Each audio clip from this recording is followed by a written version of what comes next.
Buenas tardes, maestra, compañeros. Soy Aline Lomelí Alonso y el día de hoy vamos a hablar de los irlandeses protestantes de Montreal y el nacimiento de la identidad nacional canadiense por Raymond Jesse, y mi nombre es Aline Lomelí Alonso.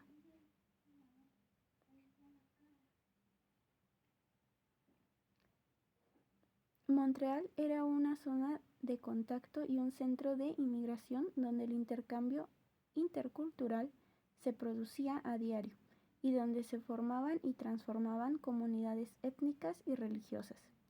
Se describe a los pueblos nativos de Canadá como descendientes de un periodo de tiempo, una era más bárbara de la historia, hijos del camino del guerrero, y los colonos europeos son descritos como descendientes de un lugar en otro lado del horizonte, hijos del mar.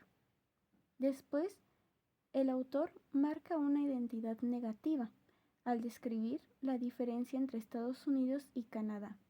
Los nativos y europeos comparten la tierra de Canadá.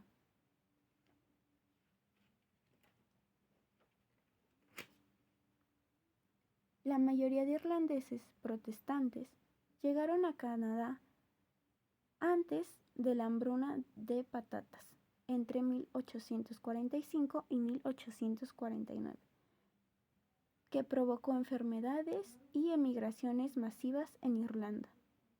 En los inicios de su asentamiento en Canadá, la comunidad se centraba en los logías Orange o logías naranjas, que representaban una mentalidad de guarnición del Ulster que percibía amenazas republicanas desde el sur de la frontera y amenazas papistas desde el este de Canadá.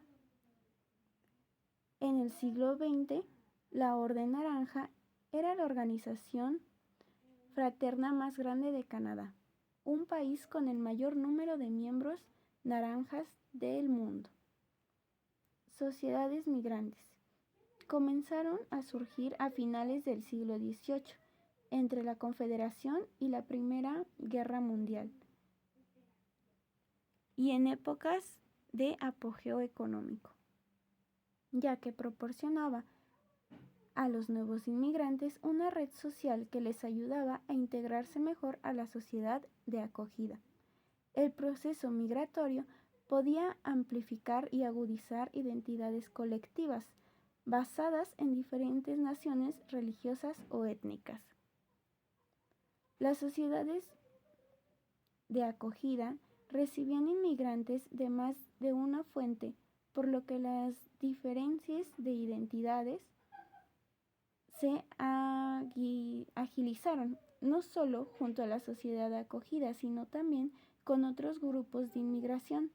Las élites migrantes crearon ese tipo de asociaciones y servían a las ambiciones de los inmigrantes establecidos, así como a los recién llegados. La Sociedad de San Patricio, creada en 1834, fue una sociedad nacional de inmigrantes abierto a todas las independencias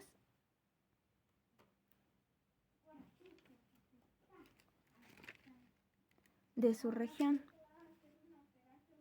con miembros superiores del capital, las profesiones y el poder civil, los cuales llegaron a Canadá después de la emancipación católica en 1829.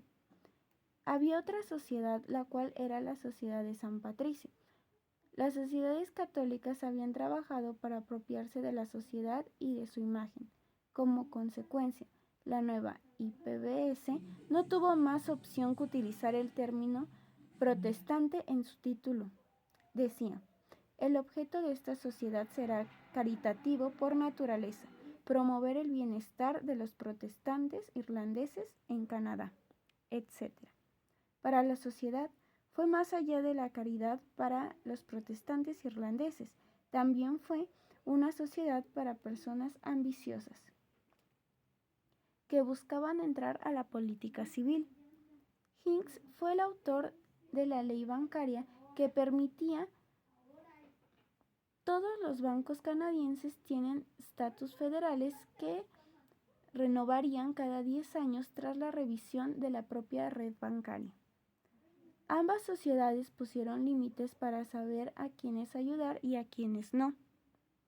La IPBS pagaba a los irlandeses y a la Sociedad de San Patricio a los católicos. Un problema que enfrentó la orden en Montreal fue que no había fronteras para expandirse, con la misma rapidez que lo hicieron en otras partes de Canadá. Tuvo que adaptarse a una geografía y cultura ya establecida.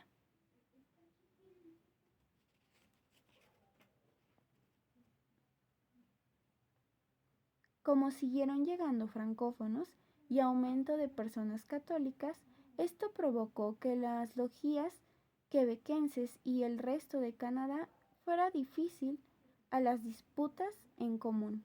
Ambas instituciones propagaron su misión social de diferentes maneras.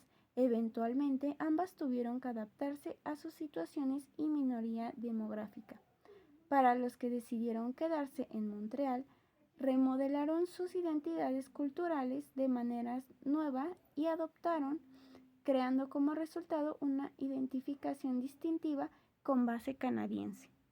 Como conclusión, considero que ambas organizaciones, la IPBS y la Sociedad de San Patricio, realizaron un gran tratado respecto a sus inmigrantes, al integrarlos a la nueva sociedad que crearía la Canadá actual, implementando además un flujo económico y un orden social.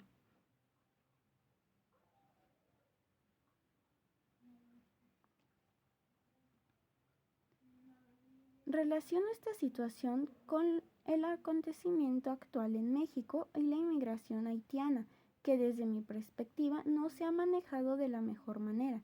Los haitianos no desearon venir aquí, fueron obligados a abandonar sus tierras por la violencia generada entre grupos criminales y por su gobierno irreal.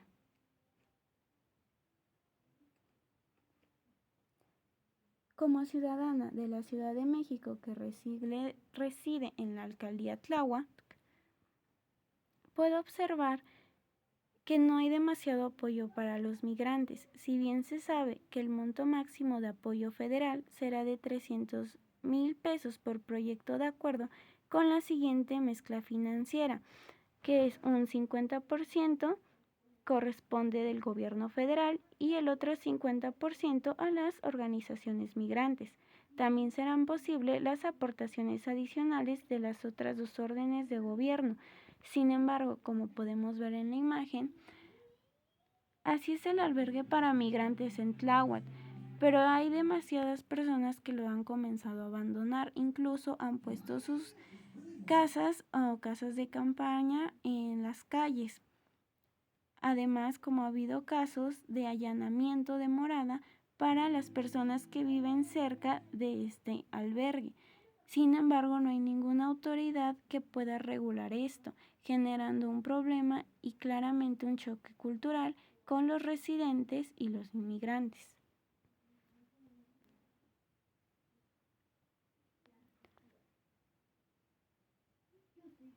Por lo cual, podemos notar que no siempre las inmigraciones pueden ser buenas. Si bien pueden crear una nueva historia para aquella nación, también el choque cultural es un gran proceso que hay que llevar. Por el momento sería todo de mi parte. Gracias por su atención.